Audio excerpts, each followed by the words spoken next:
My wife said, "I'm pregnant by your brother. Deal with it." I said, "Congratulations." Then I revealed the vasectomy he had 5 years ago. When the real father turned out to be her sister's husband, the entire family imploded at Thanksgiving. I, 32 male, was sitting in our living room when Rochelle, 30, my wife of 6 years, walked in with this smug look on her face. We'd been having problems for months. Dead bedroom, constant fighting about money, her spending every weekend at her sister's place. I was actually planning to suggest counseling. "We need to talk," she said, sitting across from me instead of next to me. Red flag. "I'm pregnant." My first thought was confusion because we hadn't been intimate in 3 months. Before I could respond, she continued, "It's Damon's. Damon, my younger brother, 29 years old, successful contractor, recently bought a house.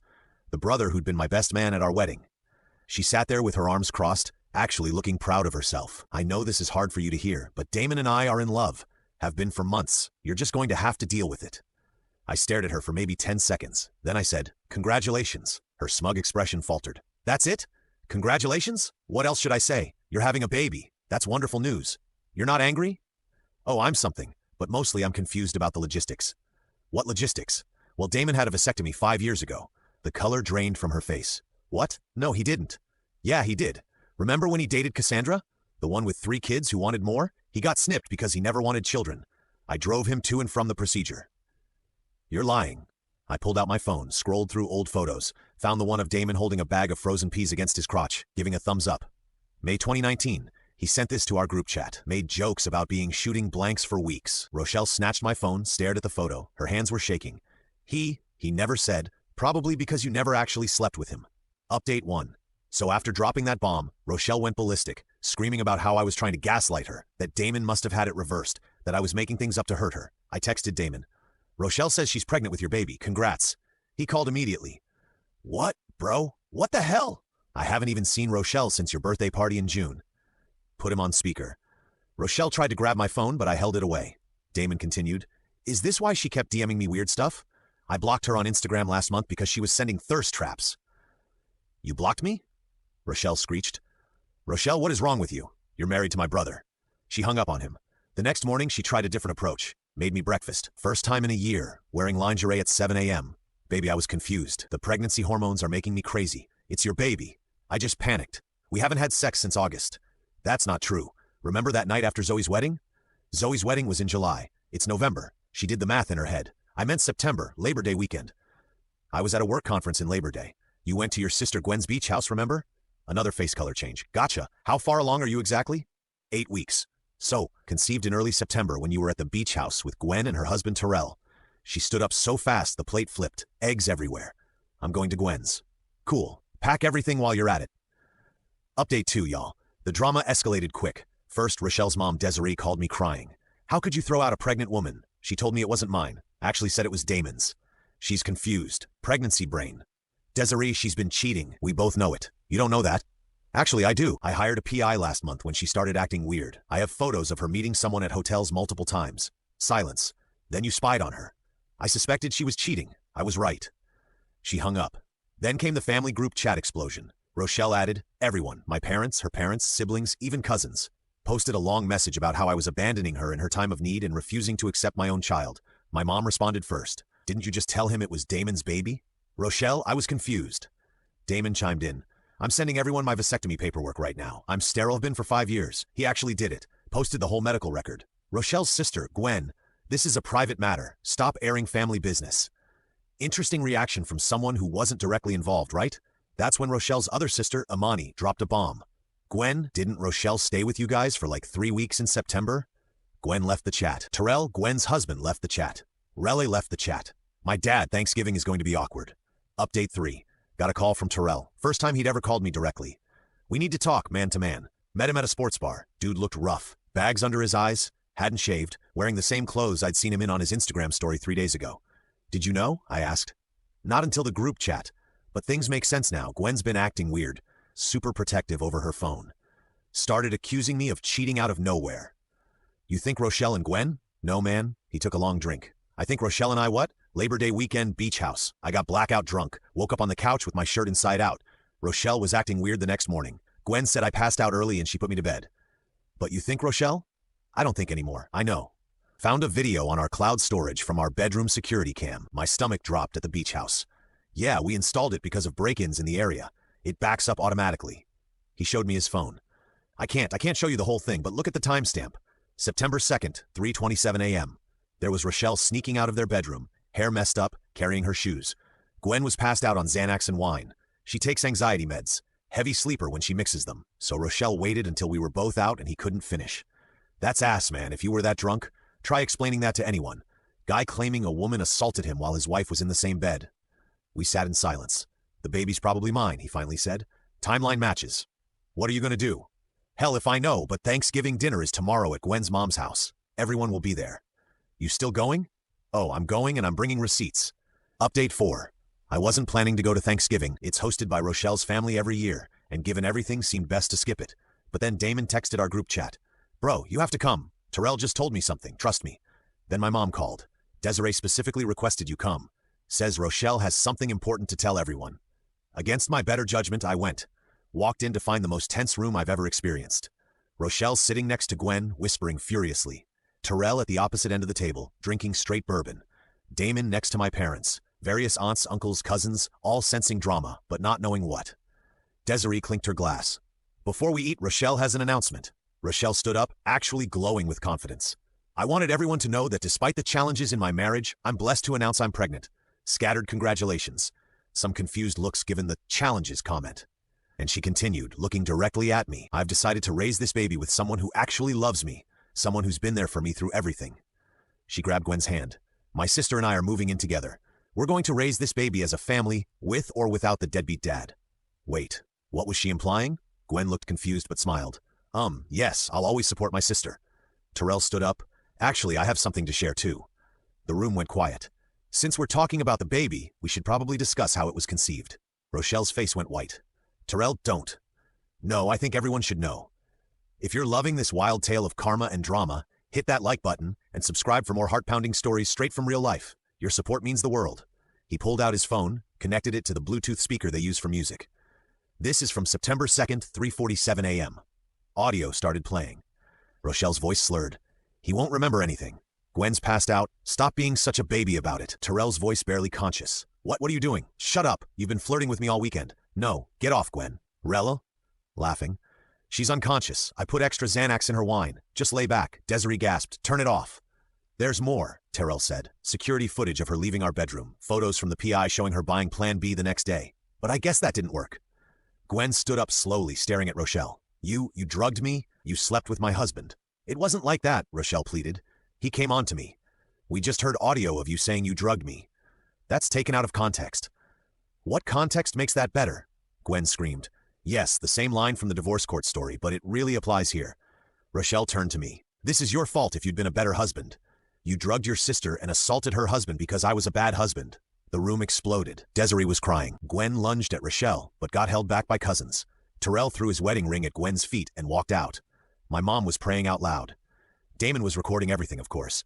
Rochelle tried one more manipulation. I'm pregnant. You can't do this to a pregnant woman. Amani laughed bitterly. Girl, you just admitted to sexual assault on tape that everyone just heard. It wasn't assault, he wanted it. We literally just heard him saying no while drunk. Michelle grabbed her purse and ran out. Gwen collapsed sobbing. Thanksgiving was officially canceled. Update 5. The fallout has been insane. First, the legal stuff. Terrell filed a police report. The audio, video, and Plan B receipt are evidence. Michelle's been calling everyone, begging them to convince him to drop it. She showed up at my apartment at 2 a.m. pounding on the door. Please, you have to help me. They're saying I could go to jail. You drugged and assaulted someone. It wasn't assault. We were both drunk. You literally admitted to drugging Gwen and Terrell was unconscious. He got hard. That means he wanted it. That's not how it works, and you know it. If I go to jail, what happens to the baby? That's not my problem. You're supposed to be my husband. Actually, the divorce papers you'll be served tomorrow say otherwise. She tried to push past me into the apartment. Rochelle, leave or I'm calling the cops. You wouldn't dare. I started dialing. She ran. Then came the family division, Team Rochelle. Somehow she has one. Her mom, Desiree. She made a mistake, but family sticks together. Her aunt, Kesha. Terrell probably led her on. 2 cousins who think men can't be assaulted. Team everyone else. Literally everyone else. Gwen filed for divorce and a restraining order against Rochelle. Posted on Facebook, finding out your sister drugged you to sleep with your husband is not how I plan to end 2024. The comments were brutal, but deserved. Update 6. Michelle's entitlement reached new heights. She actually tried to sue Terrell for child support. Her lawyer dropped her after hearing the recording. She represented herself in family court, arguing that regardless of circumstances, he's the biological father and needs to provide for his child. The judge looked at her like she had 3 heads. Ma'am, you're currently under investigation for sexual assault against the person you're trying to get support from, but the baby needs. Ma'am, I strongly suggest you focus on your criminal case. She then pivoted to trying to get me to pay support, claiming we were still married when conception occurred, so I'm the presumptive father. My lawyer shut that down quick. My client has texts where you explicitly stated it wasn't his child. Also, the timeline proves he was in another city during conception. But the peak entitlement, she started a pregnancy blog called Thriving After Betrayal, where she painted herself as a victim of everyone abandoning her in her time of need. She actually wrote, "Society has failed pregnant women who make difficult choices in pursuit of love." Someone found it and posted screenshots to Twitter. The ratio was beautiful. Someone commented, "Difficult choices equals drugging your sister and assaulting her husband. Girl, seek help." The blog lasted 72 hours before getting taken down for violating community guidelines. Update 7. Christmas was approaching and Rochelle went full nuclear. She created fake texts between me and her, making it look like I was threatening her. Posted them on Instagram with a long caption about escaping domestic violence. Problem? She's an idiot with technology. The timestamps were from times I was provably at work presenting to 50 people. Also, she used the wrong phone number format. My area code was wrong. I didn't even have to defend myself. Internet detectives tore it apart in minutes. Someone found the app she used to create fake texts and posted a tutorial showing how she did it.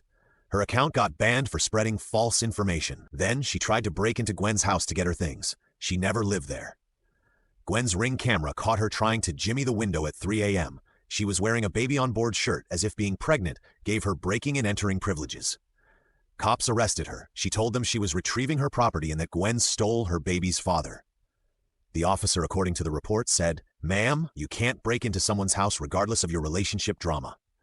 She got released on bail. Desiree paid it, but now has charges for attempted burglary, violation of restraining order, plus the pending sexual assault investigation. Her response posted on her mom's Facebook was that the system is rigged against pregnant women. Update 8. Here's where everyone stands now. Rochelle, currently living with her mom, who's the only person still defending her, facing multiple criminal charges, still pregnant, still delusional, tried to start a pregnancy support fund that raised $73, all from her mom's church friends who don't know the full story. When someone posted the recording in the comments, donations stopped. She's been banned from all family events. Amani told me she tried to crash their cousin's birthday party and got physically removed by security. The cousin hired security specifically because of her. Gwen in therapy staying with Amani. Divorce proceedings moving fast since Terrell isn't contesting anything. She posted one public statement, "I lost a husband and a sister in the same moment. The betrayal from both is unbearable, but at least Terrell was unconscious. Rochelle was stone cold sober when she decided to destroy me." Living with his brother, also in therapy. The DNA test confirmed he's the father. He's already stated he wants no custody and will sign away rights. His lawyer is pushing for prosecution on the assault charges. He told me, "I can't even look at anything from that weekend without feeling sick." Me. Divorce finalized in record time thanks to her admission of infidelity and the criminal charges. She got nothing except her personal belongings and her car, which got repossessed last week because she hasn't made payments in 3 months. Started dating Quinn, a teacher from my gym who thinks the whole story is insane. She jokes that she's glad she's an only child, so there's no sister to worry about. Damon, still traumatized that Rochelle tried to baby trap him when he's literally sterile, has provided his medical records to 3 different lawyers as evidence. Started a Reddit thread called "My Sister Tried to Claim I Got Her Pregnant Even Though I Had a Vasectomy" that went viral. The baby, this is the saddest part, due in May, will likely be born while Rochelle is either on trial or in jail. Terrell wants nothing to do with it, understandably. Rochelle's mom says she'll raise it, but she's 67 with health issues. The family is completely fractured. There won't be any more joint Thanksgivings. Christmas is canceled. Michelle's actions destroyed multiple relationships in one selfish moment. Final update. The trial was last week. Didn't go well for Rel. She showed up to court 6 months pregnant, wearing a maternity dress that said "Blessed" across the belly. Her lawyer, public defender, because no one else would take her case, looked defeated before it even started. The prosecution played the audio, the security footage, showed the receipts for Plan B, had testimony from the pharmacy clerk, who remembered her because she was laughing about needing it because she did something stupid while drunk. Rochelle took the stand against her lawyer's advice, claimed it was consensual and that the audio was roleplay. When asked why Gwen was unconscious, she actually said, "She always takes too much Xanax. That's not my fault." The prosecutor, "But you admitted on audio to putting extra in her wine. That was a joke." "Do you often joke about drugging people?" "I didn't drug Terrell." "No, Just your sister, so you could assault her husband. It wasn't assault? He climaxed. The judge had to call a recess because several jury members looked physically ill. Verdict: guilty of sexual assault in the 3rd degree and administering a drug to facilitate a crime. Sentencing is next month, but her lawyer says she's looking at 2 to 4 years. With the baby due in May, she'll likely give birth in custody. Desiree had a complete breakdown in court, screaming that the system is destroying a mother. Security had to remove her. She's still posting on Facebook about injustice and asking for prayers for her persecuted daughter. Gwen's victim impact statement was heartbreaking. She was my sister. I trusted her more than anyone. She drugged me and violated my husband in my own bed, then tried to play victim when exposed. The betrayal is indescribable. I can't sleep. I can't trust anyone. She destroyed my life for a drunk hookup. Terrell's statement: I've been in therapy twice a week since November. I can't be intimate with anyone. I have nightmares. The fact that there's going to be a child from this assault makes it worse. I'm signing away my rights because I can't look at a baby and be reminded of the worst night of my life. Rochelle interrupted. You're abandoning your child. Ma'am, you're only making this worse for yourself. After the verdict, Rochelle's last Facebook post before going to holding: wrongfully convicted for being in love. This isn't over. Actually, Rochelle, it is. As for me, the divorce is final. I'm in therapy to process the betrayal. Quinn and I are taking things slow but steady. She came to court with me for support and held my hand through the whole thing. The house sold. I moved to a new apartment closer to work, started fresh, blocked everyone from Rochelle's family except Imani and Gwen, who've been supportive throughout this nightmare. Damon and I are closer than ever. He jokes that at least his vasectomy saved him from being baby-trapped, but I know he's messed up about it too. We go to the same therapist now, different sessions, but same practice. To everyone asking if I feel bad about the baby, yeah, I do. That child did nothing wrong, but will be born into an absolute disaster. Desiree says she'll raise it, but she's already showing signs of dementia. The state might end up taking custody. It's tragic, but that's not on me. That's on Rochelle, who decided to drug her sister, assault her brother-in-law, try to baby-trap my brother, lie about everything, double down when caught, destroy every relationship she had, all because she wanted attention and drama. Play stupid games, win stupid prizes. In this case, the prize is a prison sentence and a baby she won't raise. I'm done with this chapter. Moving forward, living my life. And to anyone reading this, if your partner suddenly claims they're pregnant with your sibling's baby, run. But maybe check if your sibling has had a vasectomy first. Might save you some drama. Edit. Since people keep asking, yes, this is real. No, I won't share court documents or real names. Yes, Terrell is getting therapy specifically for male assault victims. The therapist specializes in it. Men can be victims too. Edit 2. Stop trying to find Rochelle's social media. She's in jail anyway. Let it go. Edit 3. For those asking about Thanksgiving recipes, since ours was ruined, my mom makes amazing mac and cheese, but says the secret ingredient is not having family drama. So maybe work on that first.